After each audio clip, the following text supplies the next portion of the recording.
Hello hello আম্মা, আসসালামু আলাইকুম। কেমন আছেন? জি আম্মা, আমরা খুব ভালো আছি। আপনার শরীর ভালো আছে তো? জি আম্মা। না না, শোনেন, কাল কিন্তু একদম সকাল সকাল বাসে উঠে পড়বেন, ঠিক আছে? জি, একদম সকালে বাসে। হ্যাঁ, আপনার ছেলে আপনাকে বাস স্ট্যান্ড থেকে রিসিভ করবে। জি আম্মা। হ্যাঁ, আর শোনেন, এবার কিন্তু আমি কোনো কথা শুনবো না। আপনি এবার অবশ্যই আমাদের বাসায় অনেক দিন থাকবেন। আর জানেন, আপনার নাতি কিন্তু আপনাকে দেখার জন্য একদম ব্যাকুল হয়ে আছে। জি আম্মা। আচ্ছা ঠিক আছে, আপনি সাবধানে আসবেন। আর হ্যাঁ, আপনি কিন্তু বাসে উঠে আমাকে বা আপনার ছেলেকে অবশ্যই কল করবেন। জি আম্মা, ঠিক আছে। জি, রাখছি এখন। হ্যাঁ, জি আম্মা, আসসালামু আলাইকুম। কি ব্যাপার জুয়েল, তুমি এখনো যাওনি? আপা, সত্যি সত্যি কি আমারে আর আমার বউরে চারা দিতেছেন? ঘরে এত কাম আপনি একলা সামলাইতে পারবেন? কিচ্ছু করার নেই জুয়েল, তোমার ভাইয়ের বিজনেসের অবস্থাটা ভালো যাচ্ছে না। আমি যদি সংসারের খরচ না কমাই, তাহলে তোমার ভাই বড় বিপদে পড়ে যাবে। আমাকে 2 জনের টাকাটা নিয়ে কি আপনারা চাপ হইতেছে? আমরা আর কতই বানি। তোমরা কত টাকা নাও সেটা বড় ব্যাপার না বোকা। বড় ব্যাপার হলো, আপাতত কাজের মেয়ে মেনটেন করার মতো অবস্থা আমাদের নেই। তুমি বুঝতে পারছো না, তাই এভাবে বলছো। তাহলে এই মাসের বেতনটা? ও, আচ্ছা ঠিক আছে, আমি কিছুদিন পর তোমাকে কল দেবো, তুমি এসে নিয়ে যেও। ঠিক আছে আপা। আপা, ভাইজানের অবস্থা কি বেশি খারাপ? তুমি এখন যাও জুয়েল, আমার অনেক কাজ পড়ে আছে। কাল আমার শাশুড়ি আম্মা আসবে, অনেক কাজের প্রেশার। আমি তোমার সাথে পরে কথা বলবো, ঠিক আছে? এখন যাও। আচ্ছা ঠিক আছে, আমার দরকার পড়লে ফোন দিয়ে। ঠিক আছে।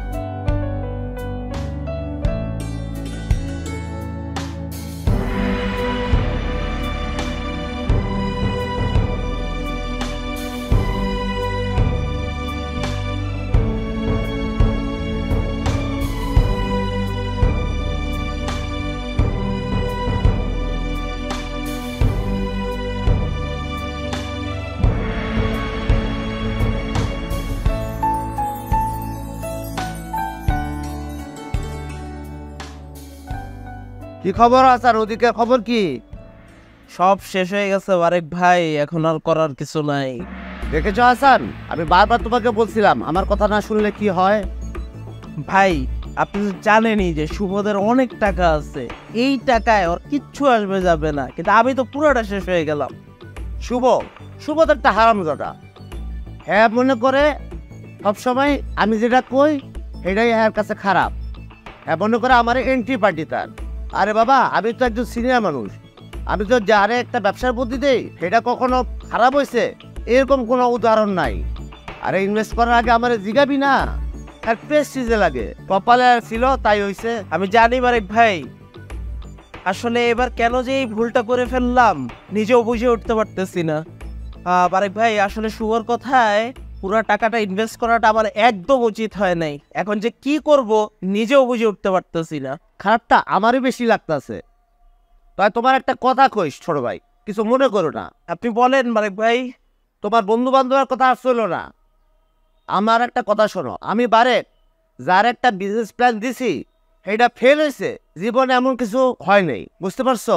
যাই করো, ব্যবসা করতে হলে টাকা লাগবো, কিন্তু সেই টাকাটা তুমি কোথা থেকে ম্যানেজ করবা সেটা আমি জানি না। তবে টাকা ম্যানেজ করতে পারলে তোমার একটা ভালো ব্যবসার প্ল্যান দিতে পারি, সঠিক প্ল্যান দিতে পারবো। দেখো তুমি কি করবা।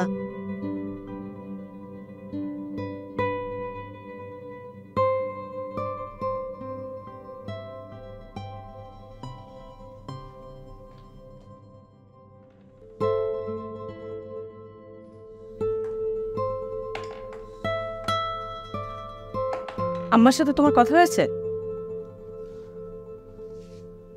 নীলা, তুমি আমার মনের অবস্থা জানো। এই মুহূর্তে আমার আসলে কারোর সাথে কথা বলতে ভালো লাগে না। এটা তুমি কেমন কথা বললে হাসান? উনি তোমার মা। তুমি কথা বলছো না? আমি কথা বলেছি। আমি বলেছি উনি কাল সকালে গাড়িতে উঠবেন এবং তুমি তাকে বাস স্ট্যান্ড থেকে রিসিভ করতে যাবেন। কিন্তু দিনা, এমন অবস্থায় আম্মাকে এখানে না আনলে হইতো না? ওনার তো বয়সও হয়েছে। বাহ বাহ হাসান, চমৎকার। তুমি শুধু মায়ের কথাটাই ভাববে, আমার আর আয়াজের কথা একবারও ভাববে না? এত বড় একটা সংসার আমি একা কীভাবে সামলাবো বলো? তাছাড়া তোমার কথা ভেবেই তো আমাকে এখানে নিয়ে আসছি আমি, বলো। সেটা ঠিক আছে, কিন্তু কোনো কিন্তু না হাসান, তুমি দেখো তোমাদের অত বড় একটা বাড়ি খালি পড়ে থাকে, এক আম্মা ছাড়া ওই বাড়িতে আর কেউ থাকে না। আর আম্মার তো বয়স হয়েছে বলো, তাছাড়া প্রতিবেশীরা আমাকে আর কতদিন দেখে রাখবে বলেন? তোমার কি মনে হয় আম্মা মানবে? এইটা তুমি কেমন কথা বলছো হাসান? আমাদের এত বড় একটা বিপদ, আর এই বিপদে তোমার আম্মা তোমার পাশে দাঁড়াবেন না? আমি কিছু বুঝতে পারতেছি না দিনা, জানি না কি হবে। এদিক দিয়ে বারেক ভাই একটা নতুন প্ল্যান শেয়ার করেছেন। আমি যদি বিজনেসটা খুব জলদি শুরু না করতে পারি তাহলে সব দিক দিয়ে ফেসে যাব। তুমি তো জানো এর আগে আমি আবার এক জায়গা থেকে লোনও করে রেখেছি, তারা আবার আগামী মাস থেকে প্রেশার দেওয়া শুরু করবে। হাসান, এত চিন্তা করো না তো, তুমি দেখে নিও একটা সময় সব কিছু ঠিক হয়ে যাবে। আচ্ছা তুমি ফ্রেশ হও, আমি তোমার জন্য জানিয়ে আসি।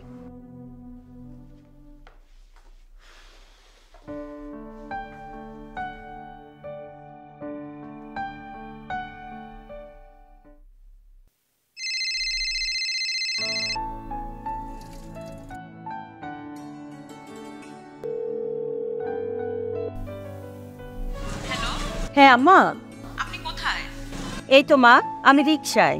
কিন্তু তুমি বলেছিলে হাসান আমাকে নিতে আসবে, কই ও তো এলো না। আমি খুব সরি আম্মা, সকালে হাসানের একটা কল আসলো, ও তড়িঘড়ি করে বের হয়ে গেল, কাজে আটকা পড়েছে, তাই আপনাকে রিসিভ করতে পারিনি। আপনি একটা রিক্সা নিয়ে চলে আসেন, আপনার চিন্তা সমস্যা হলে রিক্সাওয়ালাকে ধরিয়ে দিবেন, সব বলে দিব, ঠিক আছে? আচ্ছা মা, আমি ঠিকই পৌঁছে যাবো। হ্যাঁ ঠিক রাখছি মা। জি আম্মা, সাবধানে আসবেন। জি।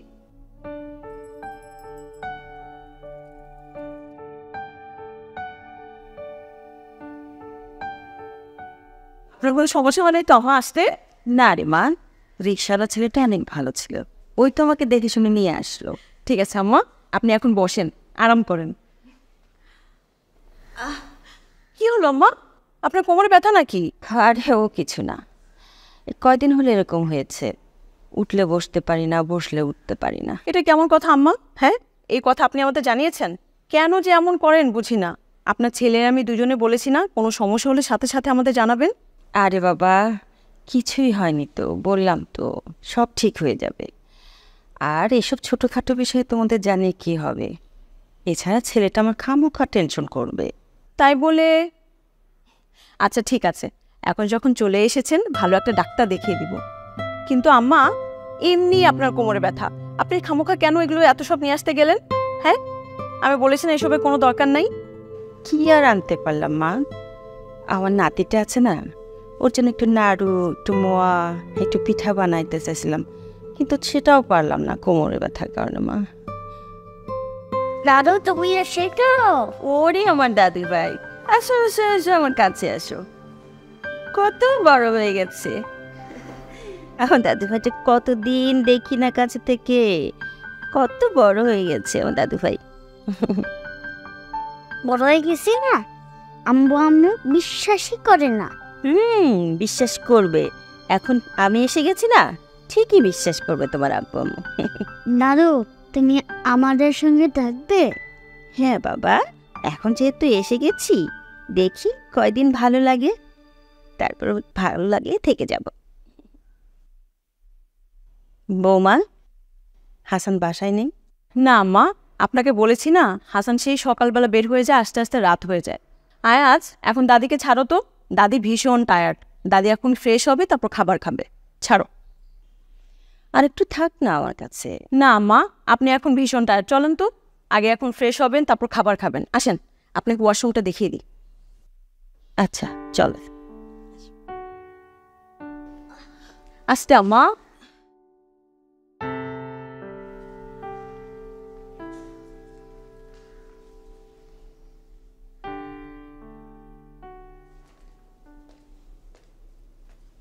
আসসালামু আলাইকুম আম্মা। ওয়ালাইকুম আসসালাম। কেমন আছো আম্মা? ভালো আছি বাবা। সরি তোমাকে আনতে যেতে পারলাম না।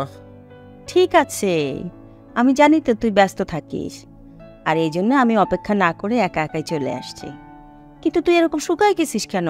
ও কিছু না আম্মা, তুমি অনেকদিন পরে দেখছো তো তাই এরকম মনে হচ্ছে। আর দিনা বলছিল তোমার শরীরটা নাকি তেমন ভালো যাচ্ছে না।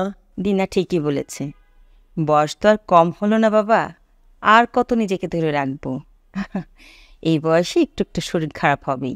আমি আর দিনা তোমাকে কত বললাম যে তোমার আর ওই বাড়িটাতে একা একা পড়ে থাকতে হবে না আম্মা, তুমি আমাদের কাছে চলে আসো। কিন্তু তুমি তো আমাদের কোনো কথাই শুনতে চাও না আম্মা। কি করব বল, ওখানে তো তোর বাবার সব স্মৃতি পড়ে আছে বাবা, ইচ্ছা করলে তো আর পেরে উঠি না। এভাবে বললে কি হবে আম্মা? ওখানে যদি তোমার কিছু একটা হয়ে যায় রাত বিরাতে, তখন আমরা এখান থেকে বসে কি করতে পারবো? তার চেয়ে ভালো তুমি। তুই তো জানিস না হাসান, ওই যে তোর বাবার যে বন্ধুরা আছে না, ওদের পরিবার আমার সব খেয়াল রাখে। হ্যাঁ, ওই যে রাসেলের যে বউ আছে, ও সারাক্ষণ আমার ঘরে সব কাজ করে দেয়, নিজে হাতে কাজ করে দেয়, আমার কিচ্ছু করতে হয় না, আমাকে কোনো কাজই করতে দেয় না। আম্মা, তোমার নিজের বউ আর ওই রাসেলের বউ কি এক হইল? আসলে মাম্মা, এবার আমার না মানে সারাদিন সারা রাত তোমাকে নিয়ে চিন্তা হয়, আর এভাবে আমি আর পারতেছি না চিন্তার মধ্যে। এদিকে শরীর স্বাস্থ্যের তোমার অবনতি হচ্ছে, তোমার একটা ভালো ডাক্তারও দেখানোর দরকার। তুমি এবার একটা কিছু চিন্তা করো প্লিজ। সে হবে ক্ষণ, তুই এখন যেয়ে রেস্ট কর। আর সারাদিন পরে ফিরেছিস না, বৌমাকে বল খাবার দিতে। আমি তো আছি, আমি তো চলে যাচ্ছিস না বাবা। হ্যাঁ আম্মা, ঠিক আছে। তুমি টায়ার্ড হয়ে আসছো আজকে, এখন ঘুমিয়ে পড়ো। আমারও তোমার সাথে অনেক কথা আছে, সো পরে অনেক কথা হবে। এখন তুমি ঘুমিয়ে পড়ো। ঠিক আছে। ওকে আম্মা, আসি।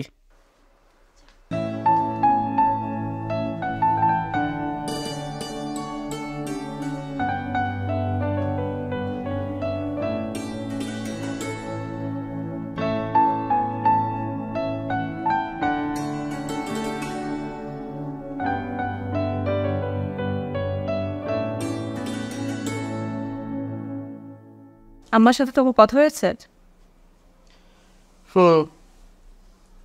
দেখো হাসান, আমার মনে হচ্ছে ব্যাপারটা নিয়ে এত দেরি করাটা ঠিক হবে না। তুমি যত দ্রুত সম্ভব আমার সাথে ব্যাপারটা শেয়ার করো। আমার শরীরটা বেশি একটা ভালো দেখলাম না দিনা। আহা, এই বয়সে একটু শরীর খারাপ হতেই পারে, এটা নিয়ে তো টেনশন করার কি আছে বলো? আমি তো চিন্তায় আছি তোমার এই ব্যাপারটা নিয়ে। কোন ব্যাপার?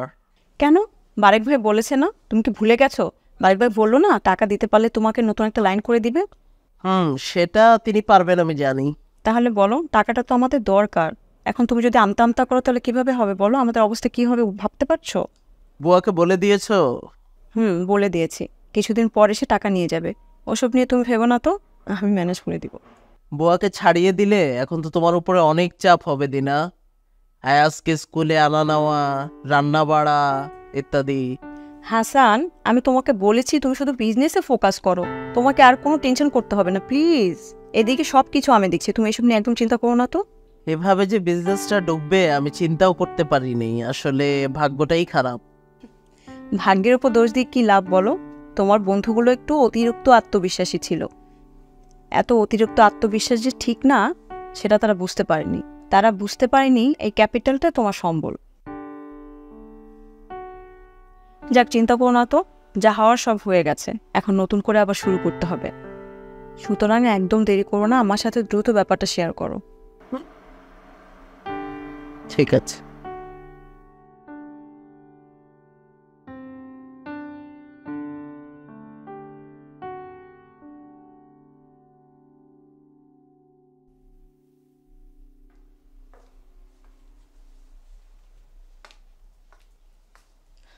কি ব্যাপার আম্মা, আপনি এখনো বসে আছেন? বসে বসে তবজি গুনছেন কেন মা?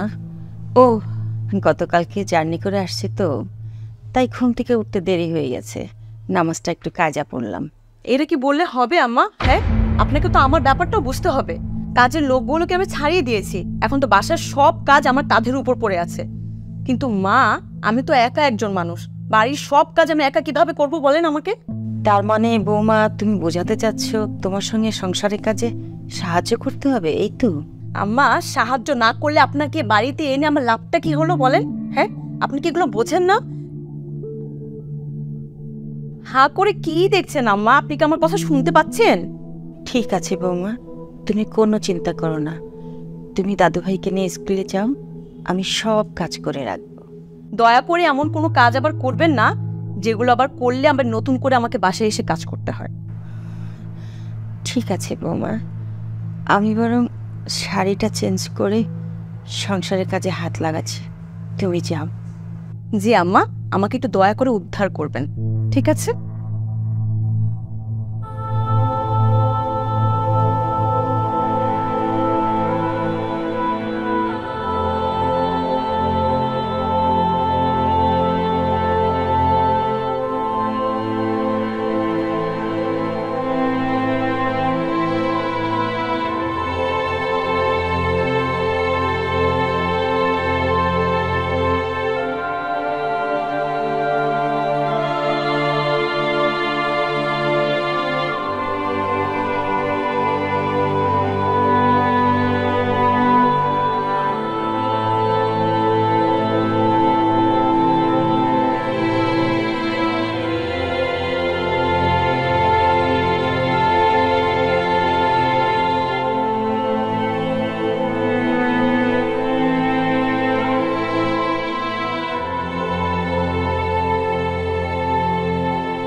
কি মিয়া, কোনো ব্যবস্থা করতে পারলা?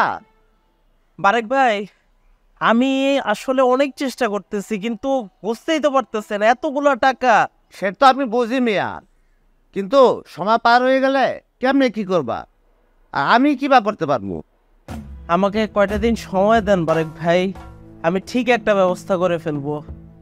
আমার একটা পরিচিত লোক আছে, তার কাছে গেলে একটা উপায় পাইবা, তবে ইন্টারেস্টের হার খুব বেশি। না বারেক ভাই, ইন্টারেস্টের টাকা নিয়ে ব্যবসা করতে চাই না, তখন এই কুল ওই কুল দুই কুলই হারাবে। তার চেয়ে আপনি আমাকে কয়টা দিন সময় দেন, আমি নিজেই টাকাটা ব্যবস্থা করার চেষ্টা করতেছি। দেখো, তোমার কাছে যা ভালো লাগে তুমি সেটাই করো। চলো চা খাইতে যাই। আম্মা, আম্মা। জি বাবা, সরি আম্মা, একটু দেরি হয়ে গেল। আয়াজের এক বন্ধুর মা এমন করে ধরলো আর সামলাতে পারছিলাম না নিজেকে। তুমি কোনো চিন্তা করো না বৌমা, চিন্তা করবো না মানে? এখন তো সব রান্না ধাক্কা আমাকে একলাই সামলাতে হবে। তোমাকে আজ আর কষ্ট করে রান্না করতে হবে না। তুমি আসতে দেরি হলো দেখে আমি সব রান্না করে রেখেছি মা। হাই হাই, এসব কি করেছেন আম্মা আপনি? আমি কি আপনাকে একবারও বলেছি রান্না করার জন্য?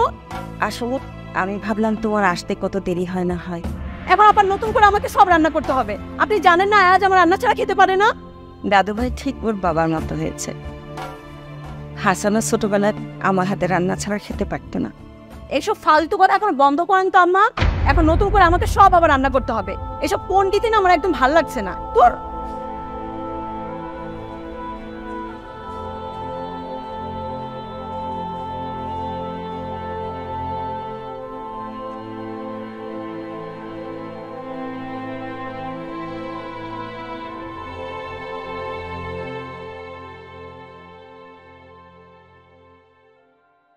বাবা হাসান, সেই আসার পর থেকে দেখছি তুই মন খারাপ করে বসে আছিস। কি হয়েছে বাবা তোর? আসলে আম্মা, আমার ব্যবসাটা তেমন একটা ভালো যাচ্ছে না। কি হয়েছে খুলে বল তো আমাকে। আম্মা, আমার কিছু জমানো টাকা ছিল, সেটা দিয়ে আমি একটা বিজনেস স্টার্ট করি। তো প্রথম দিকে প্রফিট মার্জিন ঠিকঠাকই ছিল, কিন্তু তারপর কি হলো? আসলে দোষটা সম্পূর্ণ আমার না মা। আমার একটা পার্টনার ছিল, ওর অতি লোভের কারণেই আজ সব খোয়াতে হলো। হায় না, কি বলিস তাহলে এখন? আমি আসলে বুঝতে পারছি না মা, কোনো কুলকিনারা খুঁজে পাইতেছি না। ও, বুঝতে পেরেছি। এই কারণেই তুই দিন দিন শুকিয়ে যাচ্ছিস টেনশন করে, তাই না? আমাকে তো কিচ্ছু জানাসনি। নতুন করে কিছু করার জন্য তো কিছু ক্যাপিটাল দরকার মা। সেটা তো জানি রে বাবা, তুই হচ্ছিস আমার লক্ষ্মী ছেলে, কোনো দিন কোনো কিছু জানতে দিসনি আমাকে। তোমাকে জানায় কি হতো মা, অযথা তুমি আরো চিন্তা করতা। আর তাছাড়া তুমি তো জানোই যে এসএসসি পরীক্ষার পরে আমি আর বাসা থেকে কোনো টাকা নিতাম না, মানে এইও নাই আজ পর্যন্ত। টিউশনি করেই নিজের খরচটা চালায় নিয়েছি। আম্মা তুমি যদি কিছু মনে না করো একটা কথা বলি। পাগল ছেলে, একটা কেন 10টা বল। তুই বলবি আর আমি কিছু মনে করব তাই হয়? বল। আম্মা তোমার আর গ্রামের বাড়ি যাওয়ার দরকার নাই, তুমি আমাদের সাথে এখানেই থেকে যাও। এটা কোনো কথা বললি? মা একটু চিন্তা করে দেখো, আমার তো কোনো ভাই বোন নাই। আম্মা আমি যদি চাই তো সুদের উপরে টাকা নিয়ে ব্যবসাটা করতে পারি, কিন্তু সেটা করতে চাইতেছি না এই মুহূর্তে, কারণ ওটাতে আরো অনেক ধরনের ঝামেলা রাইজ হইতে পারে। তো তাই বলতেছিলাম তুমি যদি বাড়িটা একটু বিক্রি করে দিতা। কি বলিস, বাড়ি বিক্রি করব? হ্যাঁ আম্মা, বিক্রি করে দিবেন। কেন আম্মা, বিক্রি করে দিলে কি এমন ক্ষতি হবে? ওটা অমন কোনো রাজপ্রাসাদ না যে বিক্রি করে দিলে আপনাদের খুব বড় সর্বনাশ হয়ে যাবে। কিন্তু বৌমা, ওটা তোমার শ্বশুরে। আমি জানি ওটা আমার শ্বশুরের, কিন্তু আব্বা তো এখন বেঁচে নাই। আর তাছাড়া আপনি তো এখন থেকে আমাদের সাথেই থাকবেন, আর ওই বাড়িটা তো সাধ্যতে খুঁটে খাবে। তার চেয়ে ভালো না এটা যে ওই বাড়িটা বিক্রি করে দিয়ে আপনার ছেলের পাশে একটু দাঁড়াবেন। ওর ব্যবসা ফল করেছে আম্মা, ওর হাতে কোনো টাকা পয়সাও নেই। তার মধ্যে ঢাকা শহরের কত খরচ আপনার জানা আছে? মাসের শুরুতেই হচ্ছে ঘর ভাড়া দিতে হবে, আবার তার মধ্যে আয়াজের বেতনও দিতে হবে। আর কাজের লোকগুলোকে আমি ছেড়ে দিতে বাধ্য হলাম, যাতে আপনার ছেলের উপর কোনো প্রেশার না পড়ে। এই মুহূর্তে যদি হাসানের পাশে আমরা সবাই মিলে না দাঁড়াই, তাহলে হাসান কোথায় যাবে আপনি বলতে পারেন? হাসান, তোরা আমাকে একটু সময় দে। আসলে আমি তো এত কিছু জানতাম না রে বাবা। আমি যদি জানতাম। হ্যাঁ ঠিক আছে, এতদিন জানতেন না, কিন্তু এখন তো জানলেন। আর এটা এত টেনশন করে কি আছে আম্মা? আপনার ছেলের জন্য আপনি একটু তুমি একটু চুপ করো দিনা, আম্মা তো একটু সময় চেয়েছে, খালি সময়টা না হয় দেই। ও আচ্ছা, তাহলে এখন আমি ধরেই নিচ্ছি এটা তোমাদের মা আর ছেলের ব্যাপার। ওকে ফাইন, আমি তোমাদের মধ্যে আর কথা বলে নিজেকে ভিলেন বানাতে চাচ্ছি না। তোমাদের যা ইচ্ছা তোমরা তাই করো।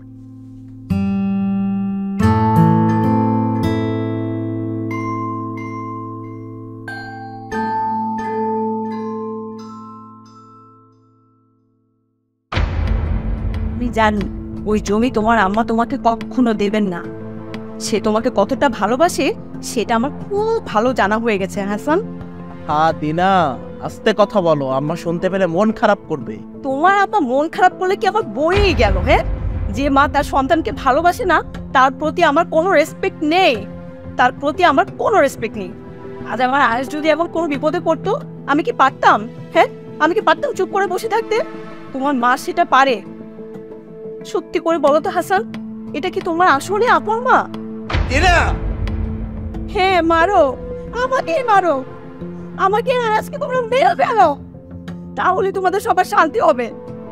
ছেলেটাকে একটা ভালো টিউটর লিখে পড়াতেও পারছি না, কাজের বুয়াটাকে ছাড়িয়ে দিলাম, সব জ্বালা তো হয়েছে আমার। এখন তুমি আমাকে মারবে না তো কে করবে? আমার ভালো লাগে না সব।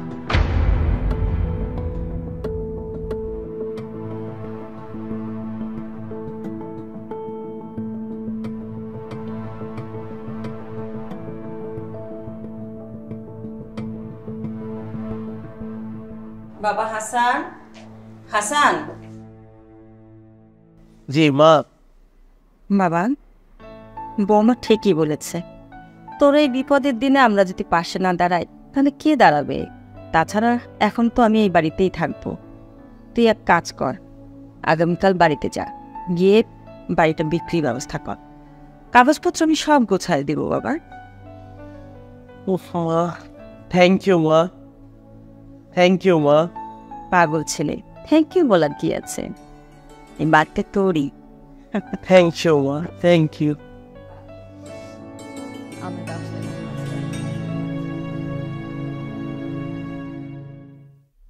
না না ভাবি, এবার তো আমরা বিশাল করে একটা পার্টি দিব। আজ আপু কিছুদিন ধরে অনেক ব্যস্ত, সেই জন্য আমি আসলে একটু সময় বের উঠতে পারছি না, বুঝতে পারছো? হ্যাঁ ভাবি, আমাদের পার্টি কি যে গর্জিয়াস ছিল। হ্যাঁ আমি আজ আপুকে বলছি আসমাদের থেকেও আমাদের পার্টিটা আরো বেশি বেটার হবে। তুমি কিন্তু আমার সাথে সাথে থাকবে ভাবি, ঠিক আছে? হ্যাঁ আচ্ছা ঠিক আছে ভাবি, আমি তোমাকে পরে ফোন দেবো নাম্বার। হ্যাঁ আচ্ছা ঠিক আছে, ওকে।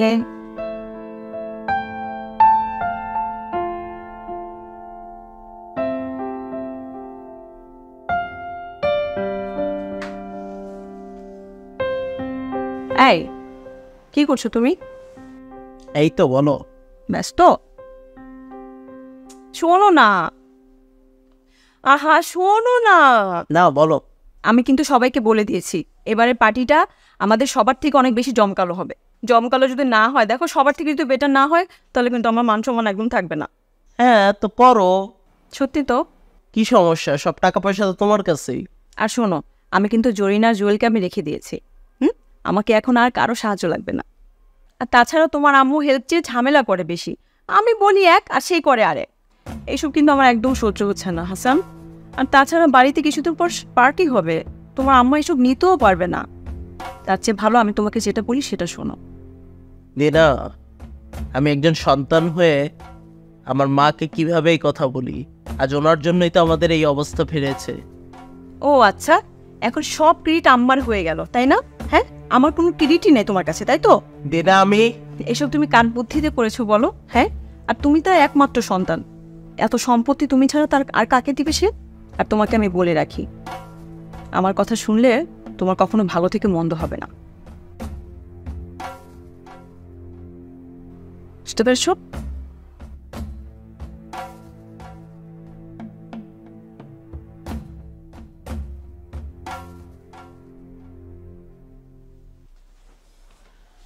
মা, কি রে বাবা, কিছু বলবি?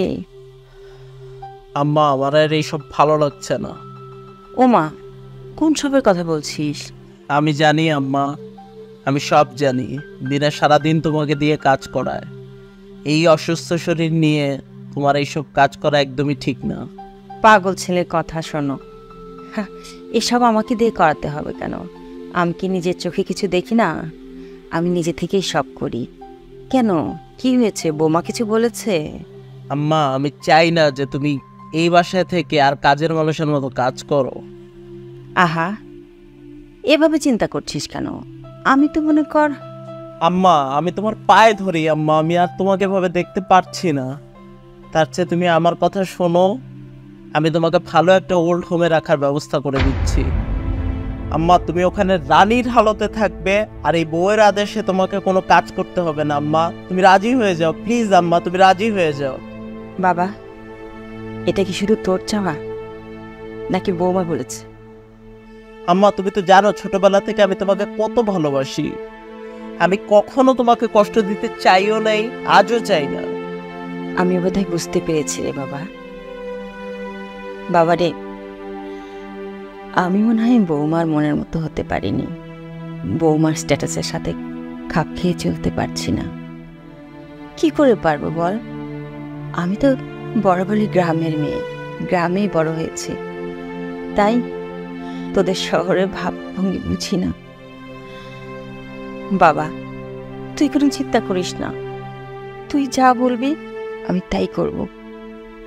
আমার কারণে তোদের সংসারে আমি কোনো অশান্তি চাই না। মানুষের যখন বয়স হয়, শ্যাওলার মতো হয়ে যায়, ভাসতে ভাসতে কোথা থেকে যে কোথায় চলে যায় সে নিজেও জানে না। শোন, আমার কোনো অসুবিধা নাই, তুই সব ব্যবস্থা কর। কবে যেতে হবে শুধু আমাকে তাই বল, আমি রেডি আছি।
তারপর হাসান, তোমার তো একটা ভালো ব্যবসা দেওয়া দিলাম, তুমি এখন কোথা থেকে কোথায় উঠে গেছো গিয়া।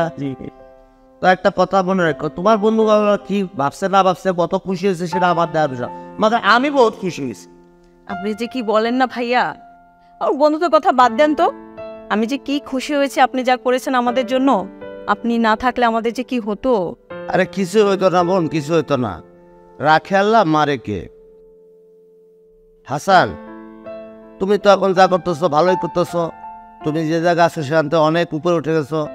তবে একটা কথা মনে রাখো, হাতে সব ডিম এক হাঁড়িতে রাখতে হয় না। তাই তোমার জন্য একটা নতুন ব্যবসা রয়েছি।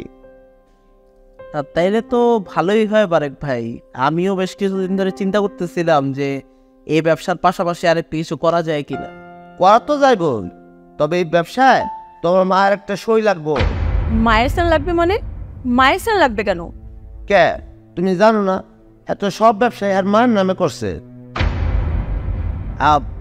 বারেক ভাই, আমি আপনার সাথে আমার ছেলের পরিচয় করে দিতেছি। আয়াজ, বাবা আয়াজ, আসো বাবা, আসো আসো আসো আসো। এই দেখো তোমার বারেক আঙ্কেল, সালাম দাও বাবা। আসসালামু আলাইকুম। ওয়ালাইকুম আসসালাম বাবা, আসো আসো আসো। তুই বেশ বড় হয়ে গেছো। আমি তো বড়ই, আমি ক্লাস নার্সারিতে পড়ি। বাহ, তাহলে তুমি বেশ বড় হয়ে গেছো গা। তা বাবা, তোমার এমনি লাইফটা কি? তুমি বড় হয়ে কি করবা?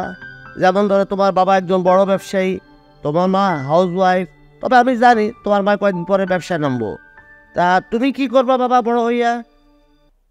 বলো আয়াজ, তুমি বড় হয়ে কি হতে চাও? আঙ্কেলকে বলে দাও। বড় হয়ে প্রথমে আমার আম্মুকে ওল্ড হোমে পাঠিয়ে দিতে চাই।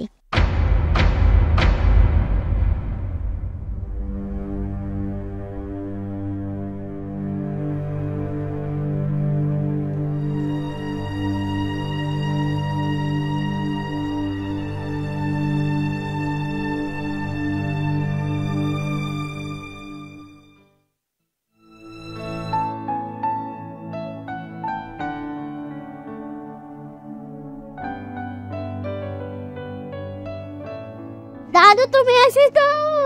হ্যাঁ দাদা ভাই, আমি কি তোমাকে ছাড়া একা একা থাকতে পারি? বাবা ইয়াস, মায়ের জায়গা কখনো ওল্ড হোম হয় না। মায়ের জায়গা সবসময় আমাদের বুকে হয়, কেমন? আর কখনো কোনো মা ওল্ড হোমে যাবে না, ঠিক আছে? কেমন? চলো।